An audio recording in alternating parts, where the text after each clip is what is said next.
తాజా 30 కొడాలి నాని అంటే గుడివాడ సామ్రాజ్యానికి తిరుగులేని చక్రవర్తి.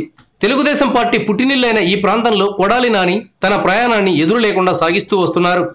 చంద్రబాబు మీద ఆయన ఒంటికాల మీద లేస్తున్నారు. ప్రస్తుతం నాని వైసీపీ తరపున ఎమ్మెల్యేగా ఉన్నారు. అసెంబ్లీలో అవకాశం వచ్చినప్పుడల్లా ప్రభుత్వం మీద దాడికి దిగుతున్నారు.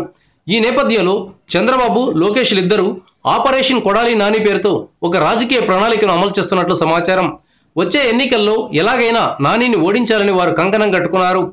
నాని వర్గంలో కీలక వ్యక్తులను టీడీపీలోకి లాగేసుకుంటున్నారు.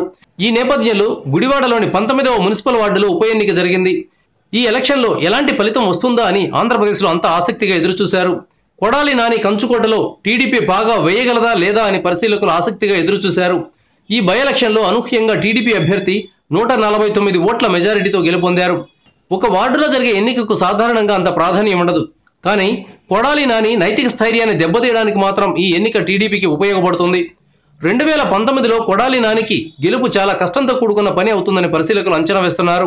రాష్ట్రం మొత్తం మీద 16 చోట్ల మున్సిపల్ ఉప ఎన్నికలు జరిగితే వైసీపీ కేవలం 2 చోట్ల గెలవగలిగింది. అమరావతిలో భాగమైన మంగళగిరిలోను, కడప జిల్లాలోని రాయచూటులో మాత్రమే వైసీపీ అభ్యర్థులు గెలిచారు. మిగిలిన 13 చోట్ల టీడీపీ అభ్యర్థులు గెలిచారు. ఒక చోట టీడీపీ బలపరిచిన స్వతంత్ర అభ్యర్థి గెలిచారు. Thank you viewers. ఈ వీడియో మీకు నచ్చితే లైక్ బటన్ టచ్ చేయండి.